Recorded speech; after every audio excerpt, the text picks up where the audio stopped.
అందరికీ నమస్తే, welcome back to Yashasvi cooking.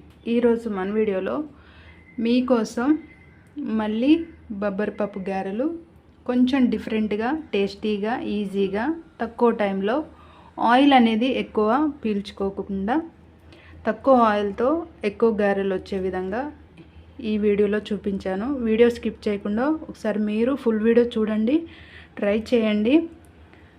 Try చేశాకే మీరు టేస్ట్ ఎలా ఉందో, రెసిపీ ఎలా వచ్చిందో నాకు కామెంట్ షేర్ చేయండి. చూడండి, పైన క్రిస్పీగా లోపల స్పాంజీలా ఎంత బాగున్నాయో.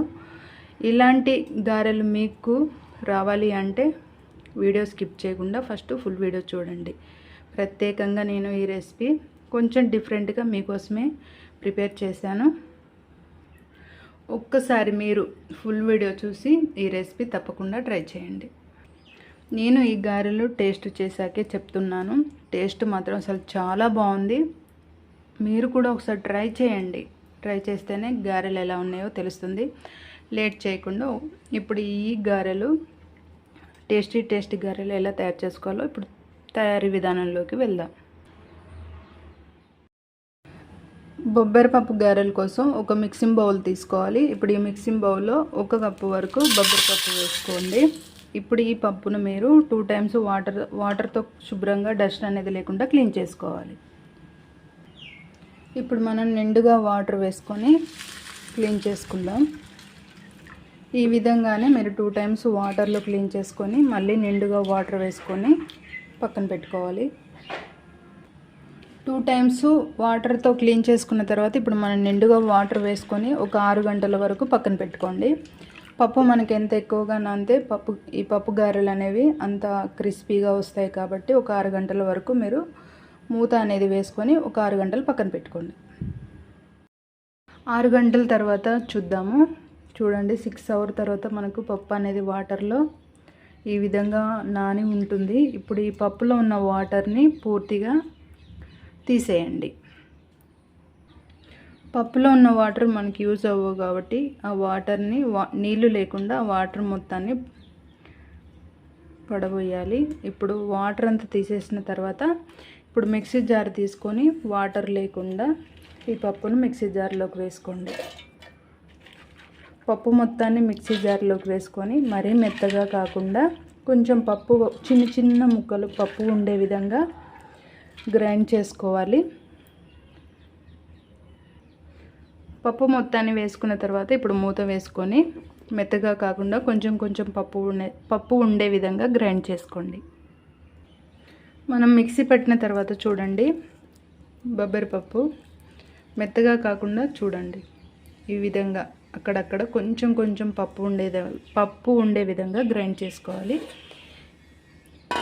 ఇప్పుడు ఈ గ్రైండ్ చేసిన పప్పుని ఒక మిక్సింగ్ బౌల్లోకి వేసుకొని పక్కన పెట్టేసుకోండి. ఓకే,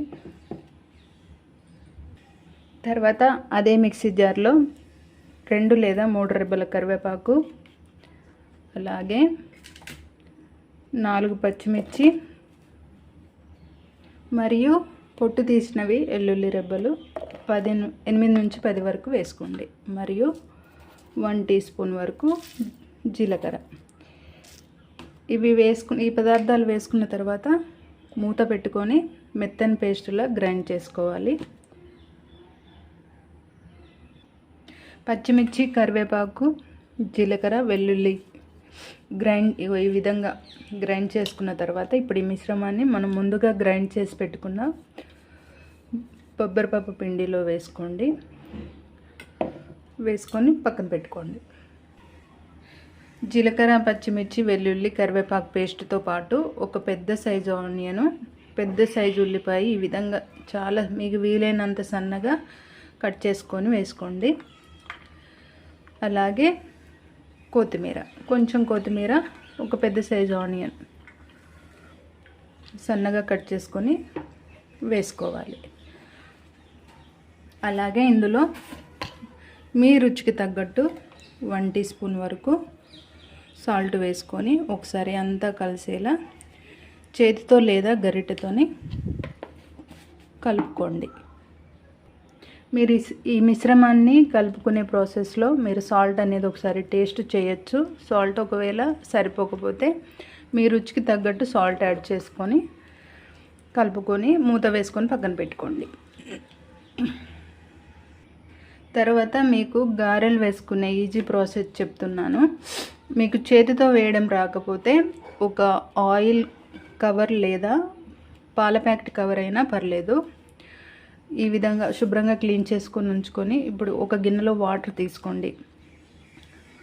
ఆ గిన్నెలో ఉన్న వాటర్కి మన చేతికి వాటర్ అనేది అంటించుకొని ఈ కవర్ పైన జస్ట్ వాటర్ అంటించుకోవాలి.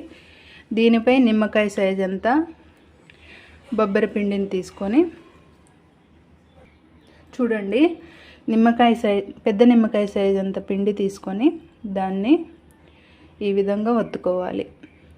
మందగా లేకుండా మరీ పలుచగా లేకుండా మీడియం సైజులో ఒత్తుకొని ఒకసారి మళ్ళీ ఆయిల్లో అంటించుకొని ఇక్కడ హోల్ చేసుకొని ఆయిల్లో వేసేసుకుంటే మనకు డీప్ ఫ్రై అయిపోతుంది. ఈ విధంగా మీకు ఈజీగా ఈ విధంగా గారెలు అనేవి తయారు చేసుకోవచ్చు. లేదు చేతితో వేసుకోగలము అనుకుంటే చేతితోనే గారెలు వేసుకోండి. తర్వాత మీరు స్టవ్ ఆన్ చేసుకొని కడాయి పెట్టుకొని డీప్ ఫ్రైకి సరిపడా ఆయిల్ వేసుకోండి. ఆయిల్ వేసుకున్న తర్వాత మీరు మంట హై ఫ్లేమ్లో పెట్టుకొని ఈ ఆయిల్ని వేడి చేసుకోవాలి. ఆయిల్ హీట్ అయిందా లేదా తెలుసుకోవాలి అనుకుంటే కొంచెం పిండిని తీసుకొని ఈ ఆయిల్లో వేసుకోండి. మనకు ఆయిల్ వేడి అయిందా లేదా అనేది ఈజీగా తెలిసిపోతుంది. ఇప్పుడు మనకు ఆయిల్ గారెలు వేసుకోవడానికి పర్ఫెక్ట్గా ఆయిల్ వేడైంది. ఇప్పుడు మీరు మంట మీడియం ఫ్లేమ్లో పెట్టుకొని గారెలు వేసుకోవాలి. ఆయిల్ వేడయ్యాక నేను ముందుగా చెప్పిన విధంగా నిమ్మకాయ సైజ్ అంత పిండిని తీసుకొని కవర్ మీద ఒత్తుకొని ఇప్పుడు వేడైన ఆయిల్లో గారెలు వేసుకోవాలి. ఇదే విధంగా మొత్తం పిండిని కొంచెం కొంచెంగా తీసుకొని గారెలు వత్తుకొని ఆయిల్లో వేసేసుకోండి. ఈ గారెలు అనేవి మళ్ళీ స్పెషల్గా మీకోసమే కొంచెం వెరైటీగా ప్రిపేర్ చేస్తున్నాను. వీడియో స్కిప్ చేయకుండా ఫుల్ వీడియో చూడండి. గారెలు తప్పకుండా ట్రై చేయండి. ఈ బొబ్బరి గారెలు అనేవి మీరు మంట హై ఫ్లేమ్లో పెట్టుకొని ఫ్రై చేసుకోకండి. అలా చేయడం వల్ల పైన మాత్రమే ఎరుపు రంగు వస్తుంది, లోపల మాత్రం ఫ్రై అవ్వదు. మీడియం ఫ్లేమ్లో ఉంచుకొని రెండు వైపులా ఒకవైపు గోల్డ్ కలర్ వచ్చిన తర్వాత రెండో వైపుకి తిప్పుకొని రెండు వైపులా గోల్డెన్ అండ్ బ్రౌన్ కలర్ వచ్చేంత వరకు ఫ్రై చేసుకొని ఒక ప్లేట్లోకి తీసుకొని పక్కన పెట్టుకోండి. చూడండి, రెండు వైపులా మంచిగా గోల్డ్ కలర్ ఫ్రై అయిపోయినాయి. గోల్డ్ కలర్ వచ్చేంత వరకు రెండు వైపులు ఈ విధంగా ఫ్రై చేసుకున్న తర్వాత ఇప్పుడు మంట మీరు లో ఫ్లేమ్లో పెట్టుకొని ఫ్రై అయిన ఈ గారెలను వేరొక ప్లేట్లోకి తీసుకొని పక్కన పెట్టుకోండి. ఇదే విధంగా మిగతా పిండిని కూడా గారెలు వేసుకొని వేడివేడిగా గారెలు ప్రిపేర్ చేసుకోండి. రెండో విడత గారెలు వేసుకోవడానికి మనకు ఆల్రెడీ ఆయిల్ ఫుల్ హీట్లో ఉంటుంది కాబట్టి మీరు మంట అనేది అదే లో ఫ్లేమ్లో ఉంచుకొని మిగతా పిండిని కూడా వేసేసుకుందాం.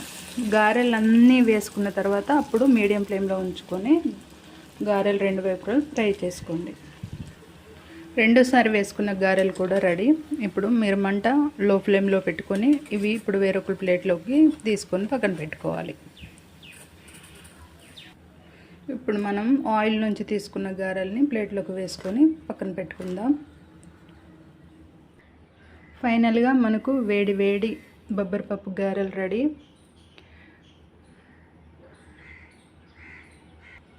చూడండి, టేస్ట్ మాత్రం చాలా బాగున్నాయి. ఈ రెసిపీ నేను చేశానని చెప్పట్లేదు.